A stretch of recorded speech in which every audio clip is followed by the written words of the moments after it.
اعوذ باللہ من الشیطان الرجیم بسم اللہ الرحمن الرحیم۔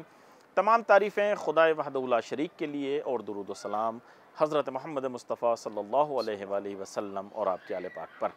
السلام علی الحسین وعلی علی ابن الحسین وعلی اولاد الحسین وعلی اصحاب الحسین۔ ناظرین، خداوند متعال کی بارگاہ میں شکر گزار ہیں کہ اس نے ایک مرتبہ پھر ہمیں توفیق دی اس سلسلے کے ہمراہ جو 40 حسینی سے مخصوص ہے آپ کی خدمت میں حاضر ہیں، اور یہ پروگرام حضرت فاطمہ معصومہ کے حرم سے آپ کی خدمت میں ہم پیش کرنے کی سعادت حاصل کر رہے ہیں۔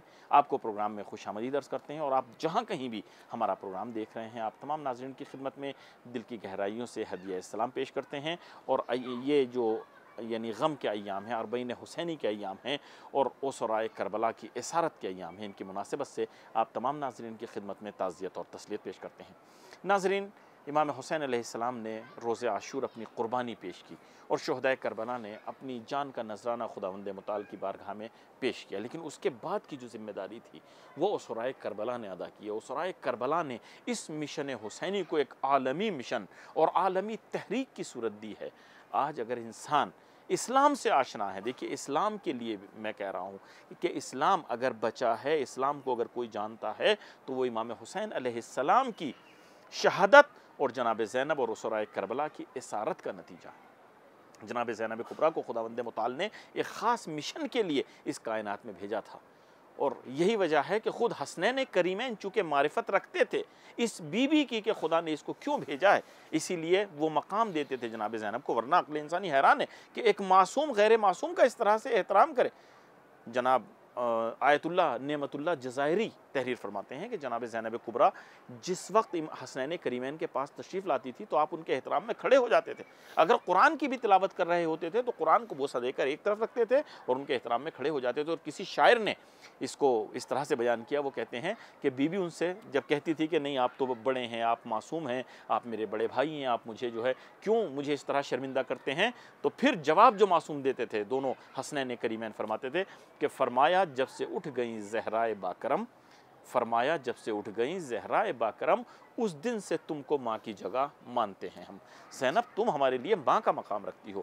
تو زینب کبریٰ صلوات اللہ علیہا کا جو کردار ہے اس پوری تحریک میں وہ اتنا اہم ہے، اگر آپ اس کے اوپر غور کریں کہ واقعاً ان کو شریکت الحسین کہا جائے، اور جیسا کہ معصومین علیہ السلام نے شریکت الحسین کہا ہے۔ تو ہمارے ساتھ رہیں، آج گفتگو اسی حوالے سے ہوگی کہ اسیران کربلا خصوصاً جناب زینب کبریٰ اور خواتین کا کیا کردار رہا ہے نہضت حسینی میں، اور الحمدللہ آج بھی ہمارے ساتھ جو عظیم شخصیت ہیں جن کے بیانات سے ہم قذف فیض کریں گے وہ جناب مولانا سید عون محمد نقوی صاحب قبلہ ہیں۔ ہمارے ساتھ رہیں، اپنے مہمان سے ملاقات کرتے ہیں، اس کے بعد باقاعدہ اپنے پروگرام کا آغاز کرتے ہیں۔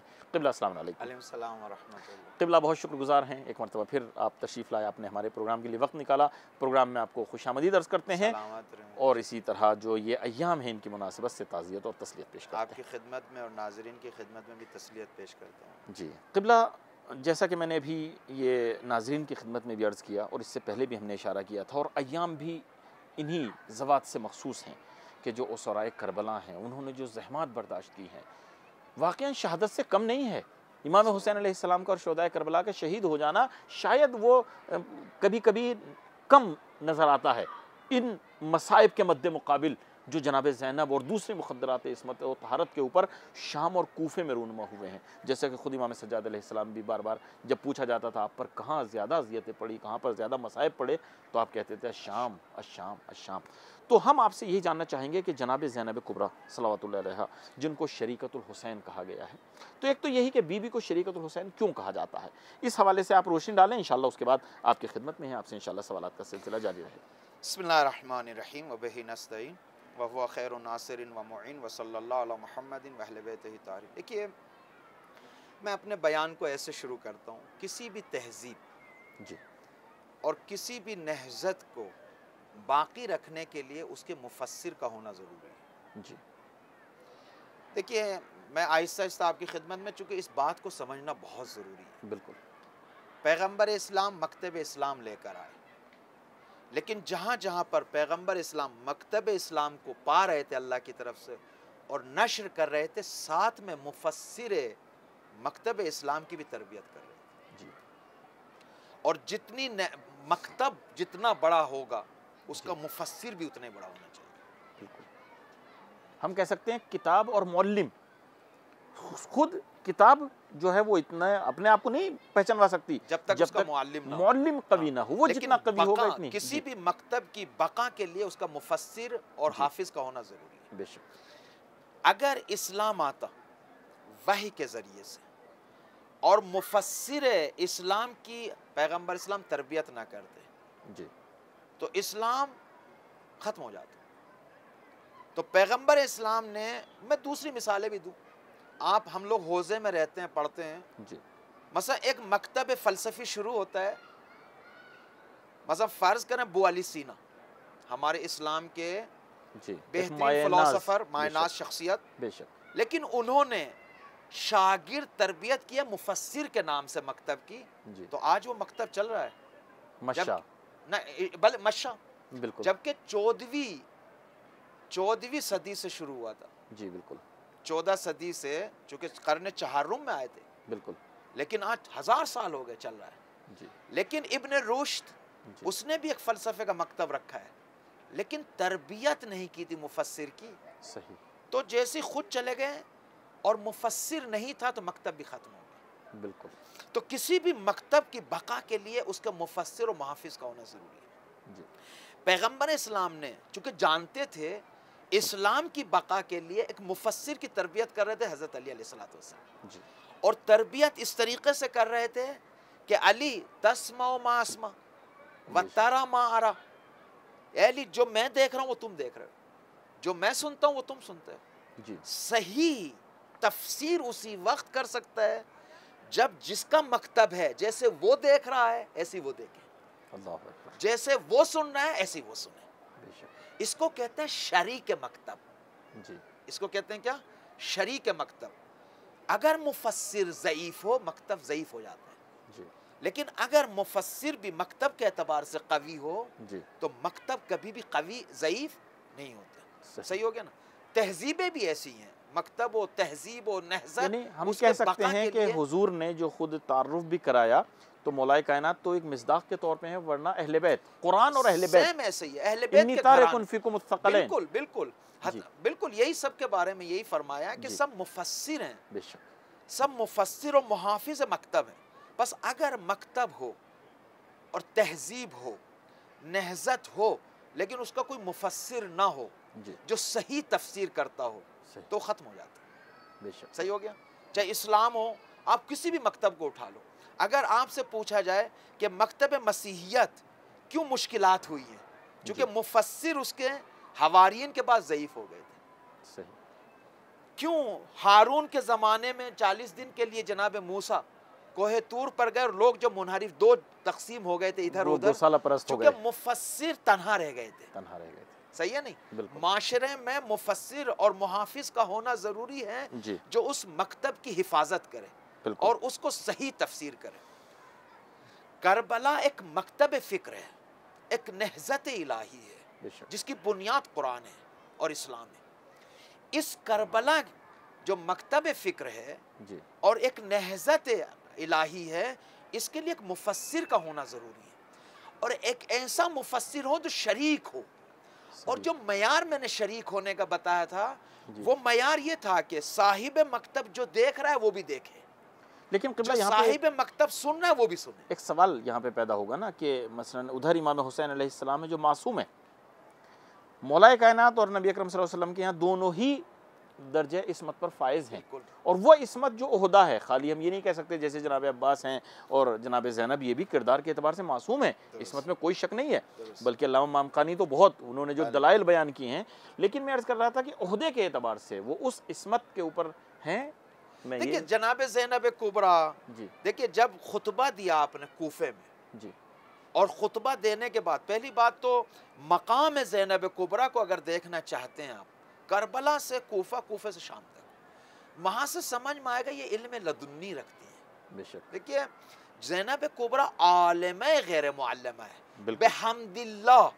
امام سجاد نے کیا جملہ فرمایا؟ جی یا امتی، پھوپھی جان، بحمد اللہ، الحمدللہ، انت عالمۃ، آپ عالمہ ہیں لیکن غیر معلمۃ، جی آپ شاگرد نہیں ہیں کسی کی، ہاں فہمۃ غیر مفہمۃ، آپ سمجھدار ہیں شعور کے اعلی درجے پہ فائز ہیں، جی لیکن آپ کو کوئی سمجھانے والا نہیں۔ جی جس کو عصمت کی زبانوں نے جی زبان چسا چسا کے علم دیا ہو، بالکل، وہ ولی خدا ہوتی ہے۔ یعنی بالکل اسی طرح جیسے مولا کائنات حسنین کریمین کو علم دے رہے بالکل ہیں، ایسے ہی ہے، ورنہ ہم یہ جیسے بہت سے لوگوں نے یہاں پہ کہا ہے کہ معصوم غیر معصوم ان کا کوئی وہ نہیں تھا، تو پھر تو عالمہ غیر معلمہ نہ رہی۔ دیکھیے ہمارے اسلام میں جی ولایت کے درجات ہیں، جی مقامات ولایت تفاوت رکھتے ہیں۔ جی اعلی ترین درجات پہ امام ہوتا ہے، بے شک لیکن تالی تلوے امام بھی پائے جاتے ہیں۔ بے شک تالی تلو یعنی بالکل پیچھے امام کے، ان کو جناب ابو الفضل العباس، جناب علی اکبر، زینب کبریٰ، جی یہ وہ شخصیات ہیں کہ جو ٹھیک ہیں منصوص من اللہ، معصوم نہیں ہے، بالکل، اور یہ لیکن لفظ جو ہے، کردار کے اعتبار سے، علم کے اعتبار سے عصمت کے درجے میں یہ لفظ واقعاً جو آپ نے تالی کہا ہے یہ خود زیارت جناب زینب کبریٰ میں آیا ہے۔ بالکل ایسے ہی۔ السلام علیک یا تالی المعصوم فی تحمل المصائب کالحسین المظلوم۔ بالکل ایسے ہی ہے۔ بالکل لہٰذا کسی بھی مکتب کو بچانے کے لیے، نہضت کو پائے تکمیل تک پہنچانے کے لیے اس کے مفسر کا ہونا ضروری بے ہے، شک اور مفسر اتنا قوی ہونا چاہیے کہ مکتب کی شان کو بھی جانتا ہو، جی اور امانت بھی رکھتا ہو، علم بھی رکھتا ہو، اور شجاعت بھی رکھتا ہو۔ حالا جب عاشور ایک مکتب فکری ہے، جی عاشور ایک نہضت الہی ہے، تو اس کو قیامت تک کے لیے باقی رکھنے کے لیے ایک مفسر کی ہونا ضروری ہے، جی ایک وارث کا ہونا ضروری ہے، جس کو زینب کبریٰ کہا جاتا ہے۔ بے شک کس طریقے سے تحریف سے بچایا ہے، کس طریقے سے تفسیر کیا، میں دو نمونے آپ کی خدمت میں پیش کروں گا، پھر انشاءاللہ شریکت کو بیان کروں گا کہ کس طریقے سے شریک۔ جب لوٹا ہوا قافلہ ابن زیاد کے دربار میں پہنچا جی تو ابن زیاد نے کیا تعبیر پوچھا، یہ کون ہے؟ جناب سجاد کے بارے میں۔ جی تو جناب سجاد نے جواب دیا علی ابن الحسین۔ علی ابن الحسین، تو جواب کیا ہے کہ اللہ نے علی کو قتل نہیں کر دیا تھا کربلا۔ اللہ یعز باللہ۔ یہ کون سی فکر تھی؟ جی یہ فکر یہ تھی کہ جبر کے قائل تھے کہ خدا کرتا ہے جو کچھ کرتا ہے، مارتا ہے تو خدا، زندہ رکھتا ہے تو خدا، جو بھی کرتا ہے خدا کرتا ہے۔ اس کو علمی مباحثوں میں جبریہ کہتے ہیں۔ جی دربار میں اسرا کے سامنے لوگوں تک یہ پہنچانا چاہتے تھے کہ ان کو اللہ نے قتل کیا ہے۔ بالکل تو حضرت نے اس فکر کو خراب کرنے کے لیے کیا فرمایا؟ نہیں، وہیں پہ اس کو ختم وہیں کر پہ دیا۔ ختم کرنے کے لیے کیا بالکل، فرمایا کہ نہ، لوگوں نے قتل کیا ہے، تم نے قتل تم نے کیا، قتل کیا ہے، بالکل، اللہ نے روح قبض کی ہے۔ اللہ اکبر، سبحان اللہ، اللہ نے روح قبض کیا ہے، علی کو لوگوں نے اور تم نے قتل کیا ہے۔ کس طریقے سے تحریف سے دین کو بچایا بے شک اور نہضت عاشورہ کو۔ اسی طریقے سے آپ چلے جائیں دربار یزید میں بھی، جی دربار یزید میں جس طریقے سے یزید نے خطاب کیا، حضرت نے کیا فرمایا کہ خبردار، یہ فرزند رسول اللہ تھے، رسول اللہ ان کے زبان کو چوما کرتے تھے، ہونٹوں کو چوما کرتے تھے۔ یعنی کیا شامیوں کے سامنے بیان کرنا چاہتی تھی زینب کبریٰ؟ بتانا یہ چاہتی تھی جس ہدف کو تم لے کر آئے ہو جی اور کربلا کے اثر اور اس کے رنگ کو کم کرنا چاہتے ہو، میں مفسر کربلا ہوں، میں کبھی اس کو میں برداشت نہیں کسی کر کو سکتا۔ برداشت نہیں کروں۔ لہٰذا بالکل، خطبہ دیا، انشاءاللہ پھر کبھی اگر ٹائم ملا خطبہ دیا بازار کوفہ میں۔ جی بازار کوفہ آپ حکومت کر چکی ہیں، دیکھیے جی، میری بات سنیے، بالکل، خلیفہ کے گھر میں کون سی خاتون تھی؟ حضرت امیر جب خلیفہ تھے، جناب سیدہ فاطمہ زہرا سلام اللہ کی شہادت ہو چکی تھی، جی تو جو خاتون تھی مرکزی حیثیت رکھتی تھی علی کے گھر میں، کون تھی؟ زینب جناب کبریٰ زینب تھی۔ کبریٰ، بے شک۔ وہی خاتون آ رہی ہیں کہاں؟ اسیر بن کے۔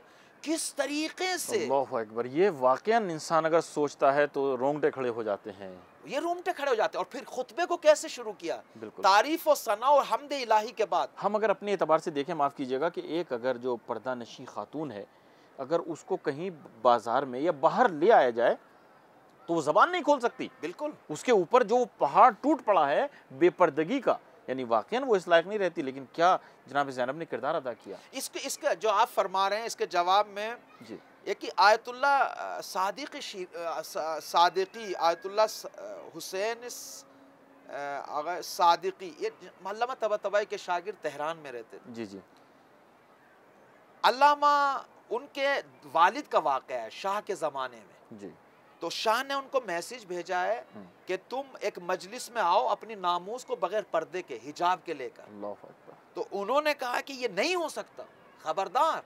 اور پھر ایک جملہ کہا, اگر میں لے کے بھی آ گیا تو میری خواتین اور مستورات گلی میں ہی کوچے میں ہی دیغ اور سکتہ کر کے مر جائیں گے. اللہ اکبر. چونکہ مستورات اور ناموس میں اللہ اگر اکبر. حیا اللہ ہو جی. تو وہیں مر جائیں گے. سوال یہ کہ زینب کبریٰ کیوں نہیں ہوا ایسا؟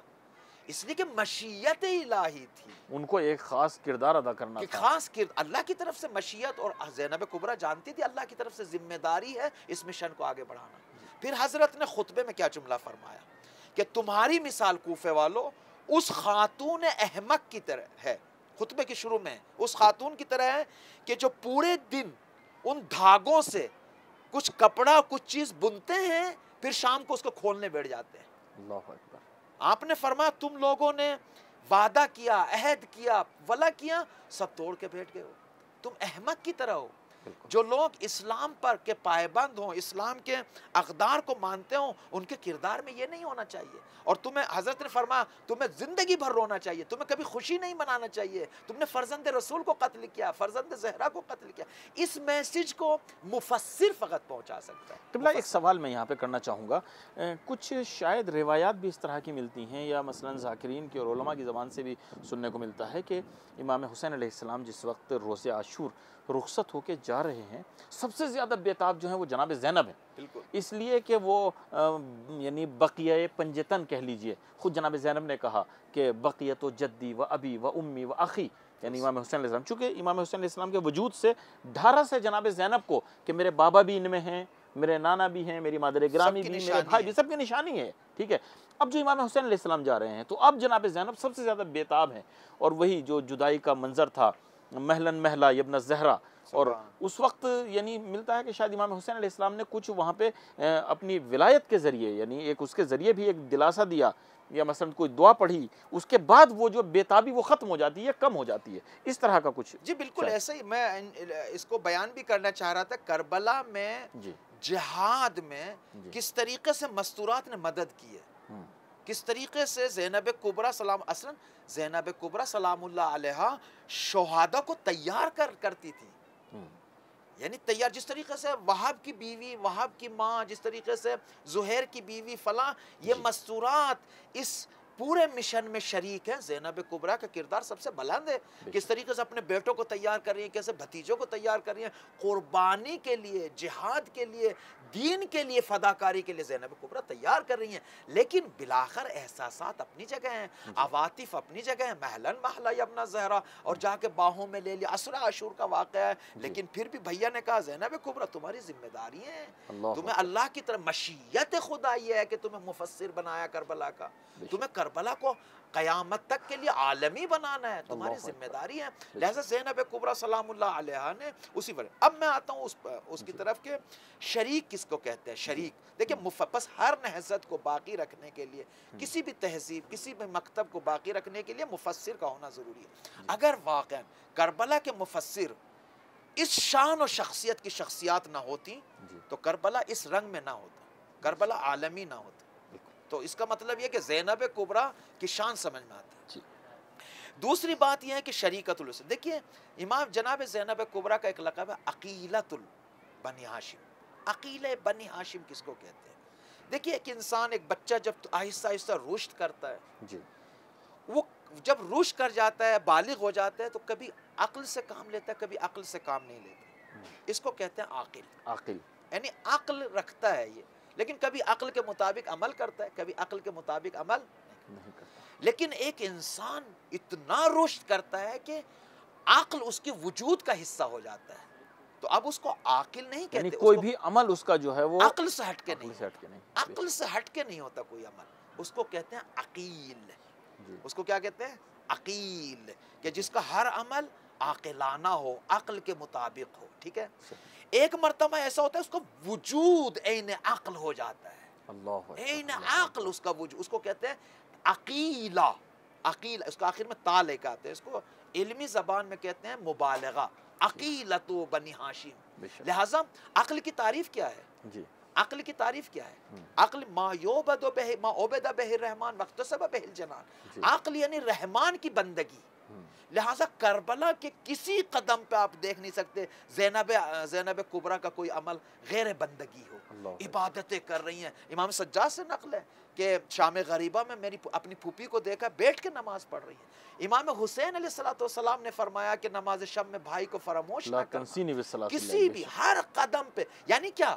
یعنی جو بنی ہاشم کی عقیلہ ٹہری ہیں زینب کبریٰ، معصوم نے لقب دیا، میں نے لقب تھوڑی دیا. عقیلے بنی ہاشم، اس کا مطلب یہ کہ زینب کبریٰ کا اٹھنا بھی عبادت ہے، بیٹھنا بھی عبادت ہے، بولنا بھی عبادت ہے، چلنا بھی عبادت ہے، دیکھنا بھی عبادت ہے. لہٰذا ساری حرکات زینب کبریٰ کی کربلا میں عبادت ہے. لہٰذا بار بار پیش کر رہی ہیں. زینب کبریٰ ہر قربانی میں شریک امام حسین ہے، ہر قربانی میں. عزیز آپ کو بتاؤں، 2 بچے بھتیجے، کیا بھتیجے پھوپھی کے بھتیجے نہیں ہوتے؟ کس طریقے سے تیار کر رہے ہیں. کیا بھائی میں شریک نہیں ہوتی؟ کس طریقے سے رضا الہی کے لیے پیش کر رہی ہیں زینب کبریٰ، رضا الہی کے لیے پیش کر رہی ہیں. خوب جب رضا الہی کے لیے پیش کر رہی ہیں تو شریک مکتب کربلا سے، شریک نہضت حسینی سے، شریکت الحسین سے، و حسین کے مکتب کو قیامت تک عالمی کرنے کے لیے زینب جیسی مفسرہ کی ضرورت ہے. ہم دربار یزید میں، دربار ابن زیاد میں، بازار کوفہ، بازار شام میں، اور یہ بھی یاد رکھیے امامت کی محافظت کر رہی ہیں، ولایت کی محافظت کر رہی ہیں. یعنی کیا؟ یعنی ایک طرف قربانی رائے حق میں دینے کے لیے تیاری کر رہی ہیں، ایک طرف بقیت رسول اللہ کی حفاظت کر رہی ہیں. بس زینب کبریٰ کی چاروں طرف سے ذمہ داری ہیں، چاروں طرف سے. لہذا مفسرہ ہیں، محافظ ہیں، اور ان اسرا کا ہونا اتنا ضروری ہے جتنا جو ہے وہ کربلا کا ہونا ضروری ہے. بے شک، بالکل صحیح فرمایا. وہ ایک شاعر نے شعر بھی کہا ہے، اس کا ایک مصرع یہ ہے کہ نہ تھے حسین تو زینب حسین بن کے اٹھی. جب تک حسین رہے ہیں تو حسین رہے ہیں، اور جب حسین نہیں ہے تو اب جناب زینب جو ہے وہ حسین کا کردار ادا کر رہی ہیں. قبلہ بہت شکریہ، جزاک اللہ. خداوند متعالی آپ کو صحت و سلامتی عطا فرمائے. بہت اہم مطالب تھے. فی الحال آپ سے اجازت چاہتے ہیں. تمام یاد رکھیے گا. بہت شکریہ، ضرور انشاءاللہ. ناظرین آپ کے بھی بہت شکر گزار ہیں. پروگرام کے آخر تک آپ ہمارے ساتھ رہے. بہت اچھے مطالب تھے جناب زینب کبریٰ کے حوالے سے اور شریکت الحسین کے حوالے سے ہمارے مہمان نے بیان فرمائے. جناب زینب کبریٰ کے فضائل و مناقب کو کون بیان کر سکتا ہے؟ علامہ مامقانی کا ایک جملہ ہے کہ زینب وما زینب وما ادراکا ما زینب.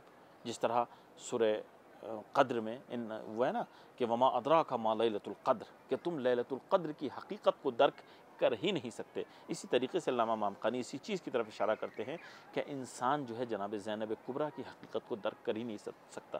واقعاً انسان حیران رہ جاتا ہے. جیسے ہمارے مہمان نے بھی اشارہ کیا، یعنی پورے دن اتنی اذیتیں، اتنی مصیبتیں، کتنے یعنی بھائی جو ہے وہ شہید ہو جاتا ہے، بلکہ 6 بھائی شہید ہو جاتے ہیں. 6 بھائی جناب زینب کے کربلا میں شہید ہوئے ہیں. 2 بیٹے شہید ہوئے ہیں، بھتیجے شہید ہوئے. کہا جاتا ہے نا 18 بنی ہاشم شہید ہوئے، اور جو ان کے علاوہ بھی دوسرے شہداء ہیں وہ بھی جناب زینب کے اپنے ہیں، وہ سب شہید ہو رہے ہیں. ہمارے یہاں اگر خدا نہ خواستہ کسی کے سامنے کوئی مشکل آ جاتی ہے، مثلا کبھی کوئی ایکسیڈنٹ ہو جاتا ہے، کوئی حادثہ پیش آ جاتا ہے، خدا سب کو اپنی حفاظت میں رکھے، لیکن انصاف سے بتائیں اگر کوئی انسان ایمبولینس کے ساتھ آ رہا ہے، اس میں اگر کوئی مریض ہے یا خدا نہ خواستہ اگر اس میں کوئی لاش وغیرہ ہے، تو بتائیے کتنی دین کی وہ پابندی کر پاتا ہے، کتنی نماز کی وہ جو ہے وہ رعایت کر پاتا ہے. لیکن جناب زینب کے حوالے سے جو ہمارے مہمان نے اشارہ فرمایا، واجب نماز کی بات نہیں کر رہے ہیں. امام سجاد علیہ السلام نے کہا کہ اس شام غریبہ میں بھی کہ ہر طرف جو ہے وہ شہداء کے لاشیں پڑے ہوئے ہیں، حسین جیسا بھائی جو ہے وہ جدا ہوا ہے، تمام اعزاء اقربا اور جو جتنے بھی ہیں جناب زینب کے وہ سب کے سب جدا ہو گئے، لیکن اس شب میں جناب زینب نماز شب ادا کر رہی ہیں. واجب نماز کی بات نہیں ہے. یہ جناب زینب کا مقام ہے، واقعی اس کو کوئی درک نہیں کر سکتا. ناظرین خداوند متعال سے دعا ہے کہ ہمیں توفیق دے کہ ہم جناب زینب کے راستے پر چلیں اور حسینی مشن اور زینبی مشن کے کام آ سکیں. یہیں پر آپ سے اجازت چاہتے ہیں. اپنا خیال رکھیے گا، ہمیں دعا میں یاد رکھیے گا. خدا حافظ، فی امان اللہ.